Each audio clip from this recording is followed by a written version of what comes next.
And so how it's going to be is we have 45 minutes for the presentation today. You have about 30 minutes to talk about the portfolio and Slideroom.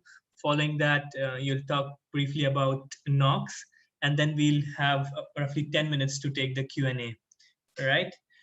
Let me just begin by talking a little bit about Next Genius and welcoming everyone. So hello and welcome all the attendees today who have joined us from across India. And thank you for joining us for the second call today, where Mr. Bruce Rash from Knox College is going to share about Slideroom and portfolios. So without any further ado, Bruce, it's all over to you. Yeah. All right. Thank you so much, Devesh. I'm going to go on ahead and share my screen here. Oh, there we go. Screen 2 and share. Okay. Great. All right. How are we looking on your end, Devesh? Perfect. Perfect. Great. Well, thank you all for being here again. My name is Bruce, and I work at a little place called Knox College in Galesburg, Illinois. Today, I'm going to share a little bit about college portfolios and using different portfolio suites like Slideroom. So let's get started. I don't have a whole lot of time, so I'm just going to dive right into it. Here's my contact information in case you might need it. Feel free to take a screenshot of this page or write any of this information down. I'm happy to get in contact with anybody later on if you have questions for me. But let's talk about portfolios. The important things to know. First of all, every single school that you're going to be applying to is going to have different expectations for what they want from your portfolio, whether that's an artistic portfolio or an architectural one. If it's theater or dance, make sure that you're familiar with what's expected of you. It's really, really essential because getting the details wrong can mean that your portfolio isn't accepted in the review process. Knowing that, it's important to plan ahead and manage your time. If you're applying to more schools and planning to submit more portfolios, that's going to mean that you're going to need to commit more time because you'll need to do the due diligence and take the time to familiarize yourself with all of those different requirements. And of course, when in doubt, email your admission counselor because we really can help you to figure out sometimes these very arcane and incomprehensible details that we think are really straightforward, but often really aren't. And if we're not the person who can help you, 9 times out of 10, we're going to be able to point you in the right direction and help you find the person who can. So if you're not sure if you should submit a portfolio, there's a few things that you can ask yourself. First of all, some universities do require portfolios to enter certain programs. We'll look at a university later who requires portfolios to join their colleges of art and architecture. So if you're interested in joining one of those programs, you should check to see if those are required for the universities that you're applying to. Other schools like Knox, instead of having a requirement to submit a portfolio, we offer scholarships for students who demonstrate exceptional talent in their field, whether that's art or something else. And then of course, it's important too, because you can make a mark on the people who are reviewing your portfolios. At Knox, all of our portfolios are reviewed by the professors in the department who are actually going to be teaching you should you come to Knox. And you'll find that that's the case at a lot of different institutions. So if you're able to put together a portfolio that's really impressive, you may actually get an email from a professor in that department at that college saying, hey, your work is fantastic. I would love to chat more with you. So that's a great way to, or a great reason to submit a portfolio as well. So let's look at some examples. So here at Knox, we actually use an internal portfolio upload system. So it's a totally unique process to us. So let's take a look at what that looks like here. I'm going to get out of PowerPoint And I'm actually going to come over to our instructions. Oh, if I can get this guy out of the way. So we have instructions for each different kind of portfolio that you'll submit. I'm using visual art as an example for most of these, just because it's simple and straightforward for the most part. Submit a digital portfolio consisting of 10 to 15 artworks. Please do not submit art done more than 2 years ago. Include all of this information for each one that you are submitting. And in addition, provide these written components. Pretty straightforward. File sizes that are accepted, scholarship guidelines, notifications. This stuff is all really pretty straightforward. I've already opened up my portfolio on the Knox website. I'll show you how I got here. Nope.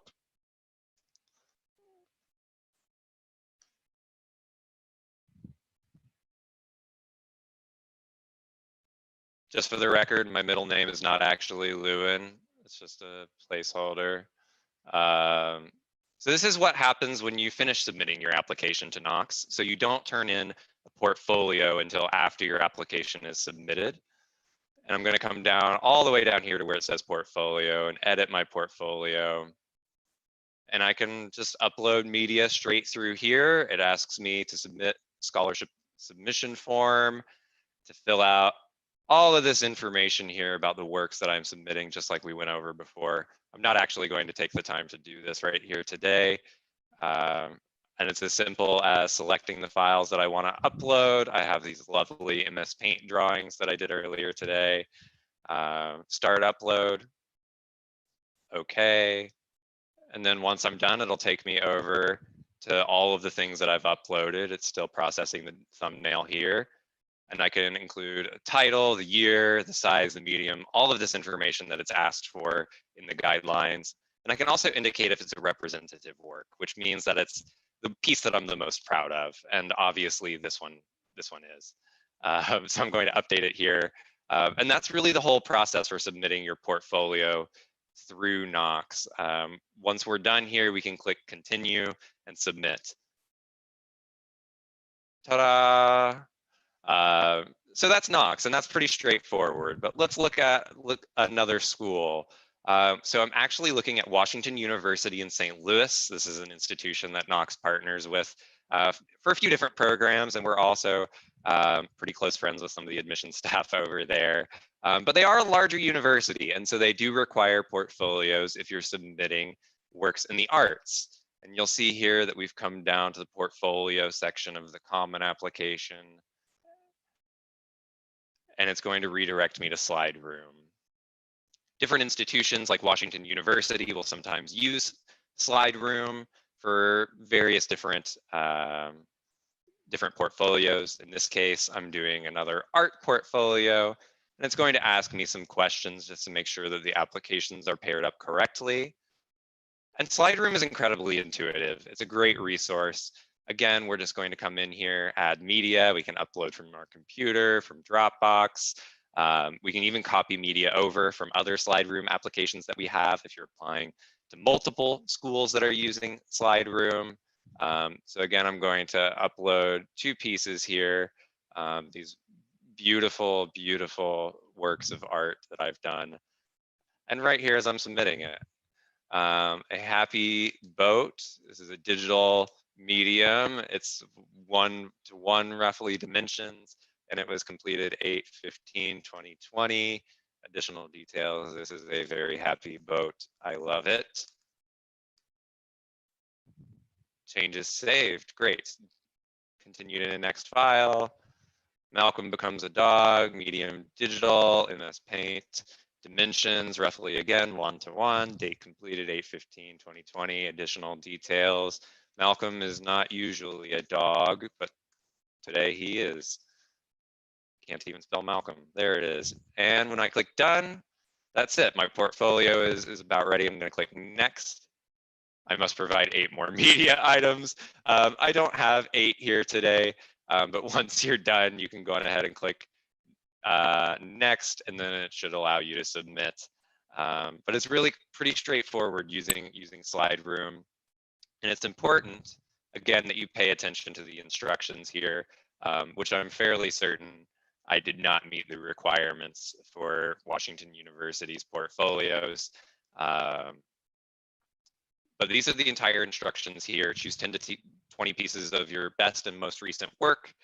You can submit your portfolios 3 different ways. I just took you through the digital way, but they also offer in-person portfolio submissions, or at least they did before COVID-19. So I hope that that's a little bit helpful. Maybe it's completely unhelpful, but we're going to go on ahead and move forward. Of course, I can't remember how to start a slideshow from a certain spot. So just some tips and some common mistakes that I see on my side. It's important to submit your best work, but not to be too self-critical. They allow you to submit 10 to 20 or 10 to 15 or 5 to 15, whatever the case may be for your school, different pieces of work, because we want to see a wide range of the things that you've created. So submitting your best work is really, really important, but don't be too hard on yourself. What you think is a great piece of work and what your professors are going to think is your best piece of work is two totally different things. If you're doing a theater or a dance submission or a music submission, try to avoid submitting group performances. It can be really, really hard for professors to know who you are in those, especially in dance and theater. I see a lot of submissions where people will submit all of the scenes that they were in a certain show, but it's not totally clear who you are, even if you are the one person who's showing up in all of those scenes. So make sure that you pay attention to the guidelines closely. I know that for Knox, for our dance and theater auditions and our music auditions, we ask that you're the only person visible in the video that we're receiving. And that's because we want to be able to assess you as an artist, not the group that you're performing with.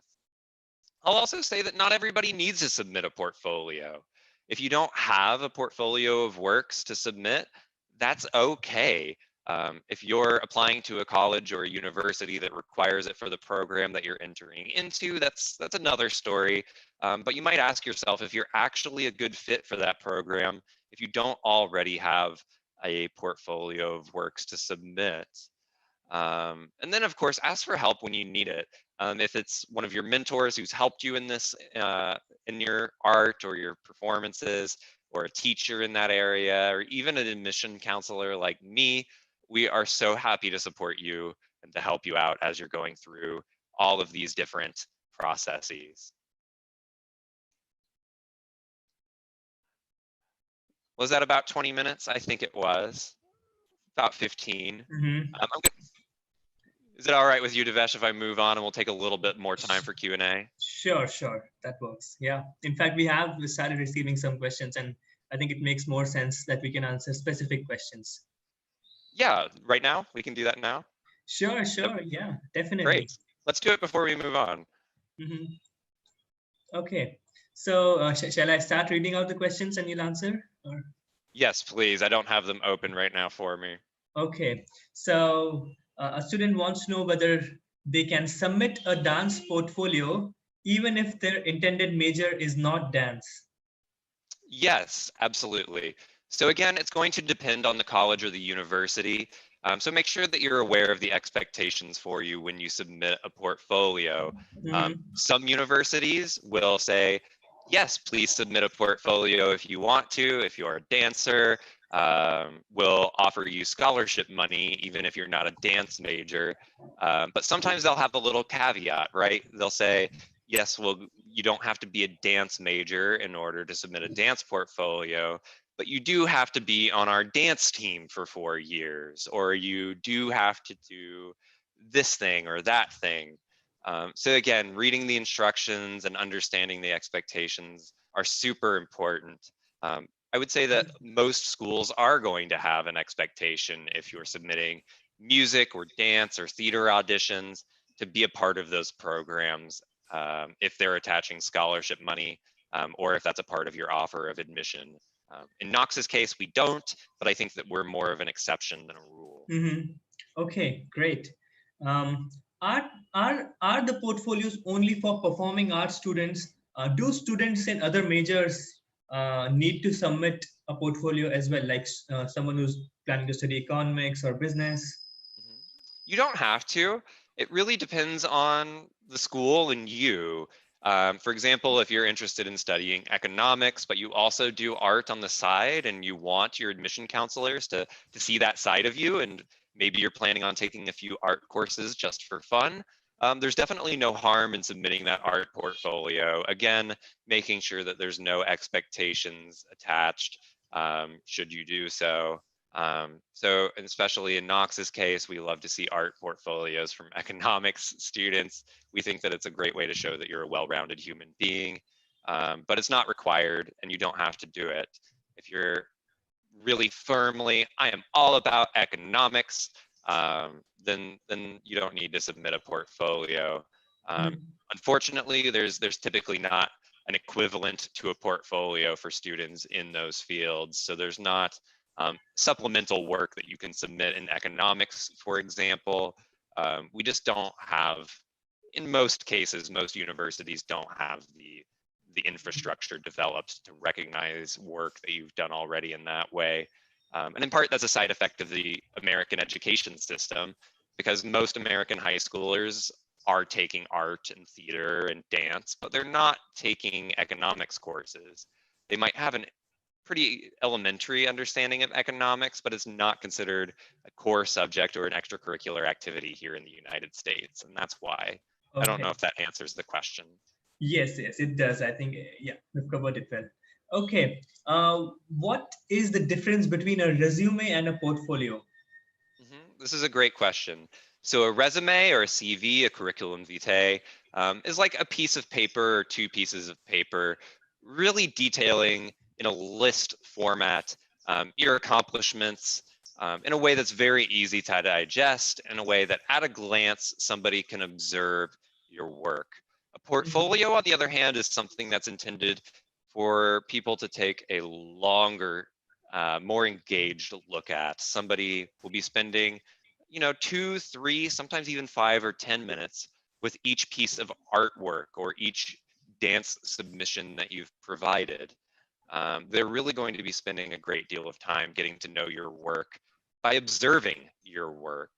Whereas on a resume or a CV, the art is not present. There's not going to be a video of you dancing. There's not going to be an embedded piece of your artwork. Rather, it's going to say, I have done art for the last 4 years. Here are some pieces that I'm proud of. And it's just going to detail the title and the material and the size. And then if people are curious and want to learn more about those works, that's when they'll go over to your portfolio.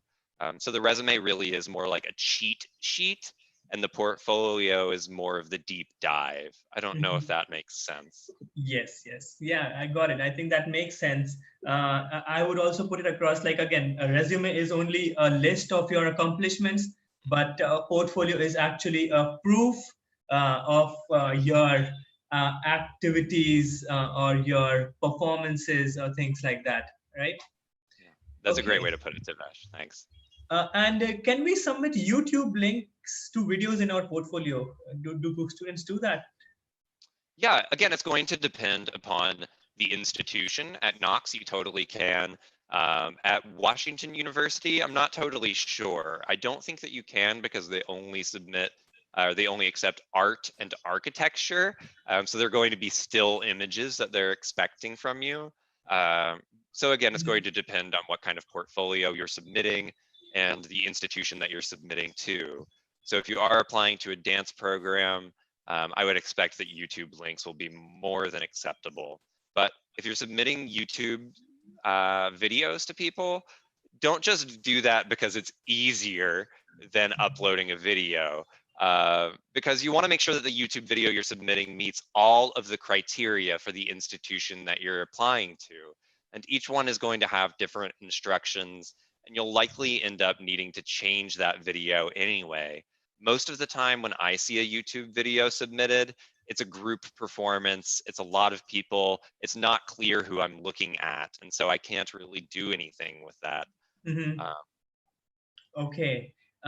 So, Bruce, how many videos or dance performances is too much? That's a great question. Again, it's really going to depend upon the institution. Make sure that you're following their guidelines closely. And I'll actually show you what Knox's guidelines in dance look like.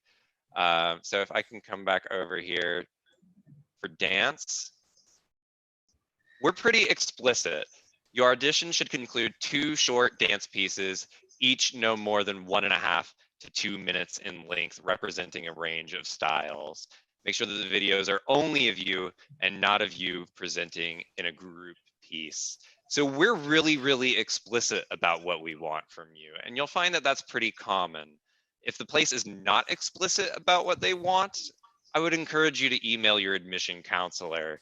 But generally, I would say keep in mind your admission counselors are busy people, and the people who are reviewing your portfolios are busy people. Show them your best work in as short of a time as possible, because they really do, unfortunately, not have time to sit and watch 10 to 20 minutes of video of you. Yeah. Yeah. Right. Okay.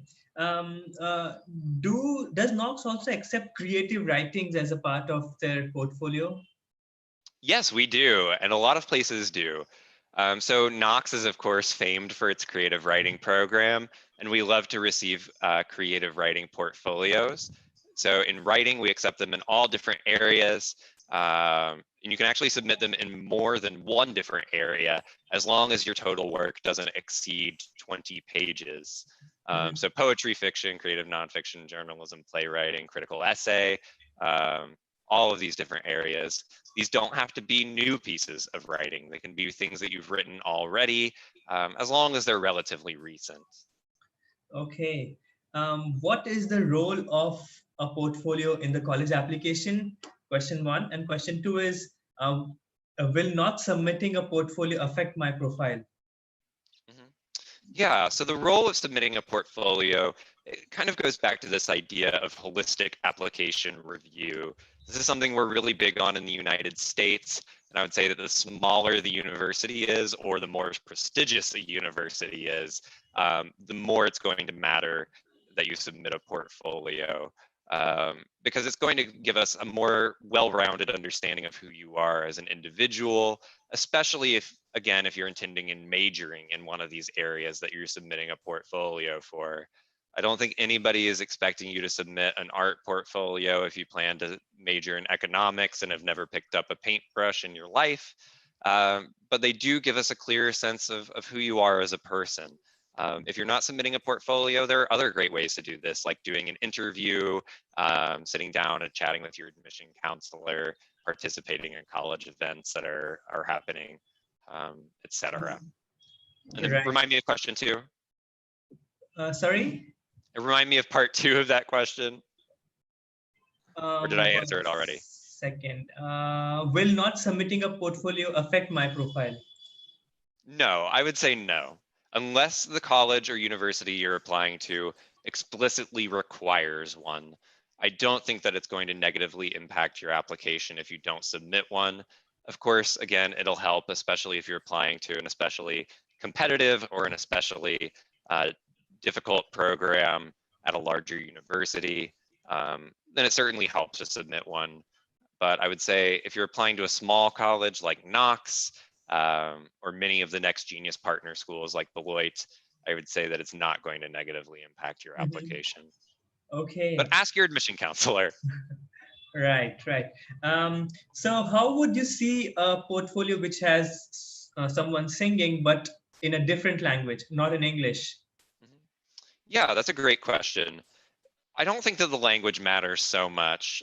I think that especially professors who are experts in vocal music are going to recognize that it's all about your voice, not necessarily the words. Yeah. And in fact, many of the pieces that you'll be performing, if you choose to join a college or university choir, they're not going to be in English anyway. They're going to be in Latin or German or French. And so it doesn't matter what language you're singing in. It matters that you're demonstrating your voice in a meaningful and a captivating way. Okay. Yes, I think that makes perfect sense. So if can someone submit 2 portfolios, a portfolio in dance as well as a portfolio in poetry, let's say? At Knox, you absolutely can. I would say don't submit multiple portfolios just for the sake of making your application look more impressive in air quotes. Right. I find that a lot of the time students will submit 3 or 4 portfolios, but 3 out of the 4 are not very high quality. So make sure that it's something that you're genuinely passionate about before you submit multiple portfolios. Because if you're not putting the energy into both of them, it can actually hurt your application rather than help it. Knox accepts multiple portfolios, not every school will. So make sure that you're in touch with your admission counselors and ask them before you plan on submitting more than one. Great. Where can someone submit a thesis or a research project? Yeah, that's a great question. Not every college or university accepts theses, research projects as a part of the application process. At Knox, we don't consider this to be a part of your portfolio, but rather we would consider it an additional writing sample. And I'll show you where you can upload that for Knox. If you're not sure for another institution, I would say email your admission counselor. Again, I know you're getting tired of hearing that answer, but it's the truth because unfortunately, every school is so different that there's not a singular process to doing these things. But at Knox, it's super easy. I just come back into this port or this little area that I have here, upload materials, and I'm going to make the type an additional writing sample, and I'll choose the file and upload, and that'll send it straight to my admission counselor where they can see it. Okay. If someone wants to just do a minor in theater, do they necessarily have to submit a portfolio for that? It's a great question. So at Knox, we don't require portfolios for any subject, no matter what you want to major in or minor in. So if you just want to minor in theater, you don't have to submit a portfolio in theater, even if you wanted to major someday. But again, it's going to depend on the university. If you're going to a school that has a very well-renowned theater program, chances are that regardless of whether you want to major or minor in theater, they'll require you to submit a portfolio. Knox has a really awesome theater program, even for majors and minors, and we don't require one. But if you're really, really, really focused in on getting that name brand theater experience, or you really want to get an experience where you're among really elite other performers, it matters to you that the people that you're performing with have tons of experience in theater and have a great portfolio, then it may be that you're applying to colleges and universities that require it. Okay. I think we have covered all the questions broadly. So Okay. maybe we can move on to the next section of the presentation. Would you like to share a little bit about Knox College? Yes, of course. The obligatory telling you about Knox segment of the presentation. And I can never remember how to just enter presentation view. Here we go. So let's talk briefly about Knox. So Knox College is a place that's full of people from all around the world. We are a truly international community, and I think that if that's what you're looking for, we're a great place to study. We represent 49 different countries around the world and 45 US states and territories. 19% of our students are international students. And on top of that, 32% of our students from the United States consider themselves to be people of color or not white, basically. And so what that means is that you have a lot of people with very different worldviews from all around the world and all around the United States, sharing their opinions and their ideas with you in the classroom. Because most of our courses are focused on dialogue here at Knox. It's not just about what your professor thinks, it's about what you think as well. And so I think that that's a really important piece of what we do here. We were, of course, founded in the year 1837 by anti-slavery radicals, people who thought that the institution of slavery was morally wrong. And back in 1837, that was a very unpopular idea. And so those folks, they traveled westward from New York State to rural Illinois, what was then the American frontier, to found Knox College. Diversity has been a core part of what we do here at Knox since our very founding. We're one of the very first institutions in the United States to educate both women and people of color. We're actually the second institution at all in the US to educate women, the first one being Oberlin in Ohio. And we're where every single voice is valued. And what we mean by that is we are very much a student-driven community. Students serve on every committee at the college, from the committees that approve the curriculum to the committees that decide where the money at our college goes and what programs get expanded. We really care about what students think of what's going on here at Knox, and so their opinions are highly valued and given a platform. Just some basic numbers, if you're curious. We're about 1,200 undergraduate students. We have no graduate programs at Knox. We represent 18 NCAA Division III athletic teams. We have over 100 student-run clubs and organizations, including many cultural clubs for different areas around the world and international clubs. Again, representing 45 US states and territories and 49 countries. 32% of our students are students of color, and 19% of our students are international students. Just some quick statistics about where our students are going and what they're doing after they're graduating. They're working at places like the Anti-Arab Anti-Discrimination Committee in Washington, DC, Epic Systems Corporation, Google, IBM, Motorola. They're working at the Oregon Shakespeare Festival, Teach for America, World Vision, which is a nonprofit based out of Thailand.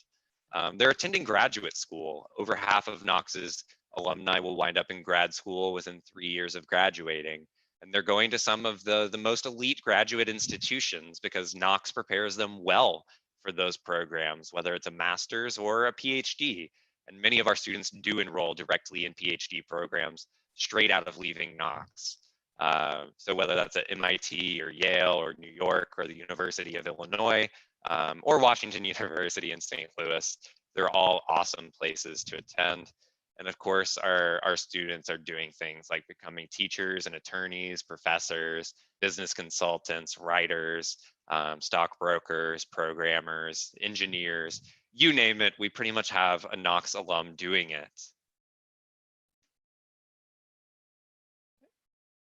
And this is actually where I had planned to stop for questions. Great. So yeah. I think we have it all covered. And yeah, I think we have also covered all the questions here today. So yeah, I think, is there any other final piece of advice from your side to the students who are working on their college applications? Yeah, absolutely. So first of all, I would just say communication is key. People like me, your admission counselors who are working with you, I know that we send you like 1,000 emails every week. You certainly don't by any means need to respond to all of them, but from time to time, it really does help if you can respond to us and let us know that you're paying attention, because that matters to us, and it also looks good when we're reviewing your application.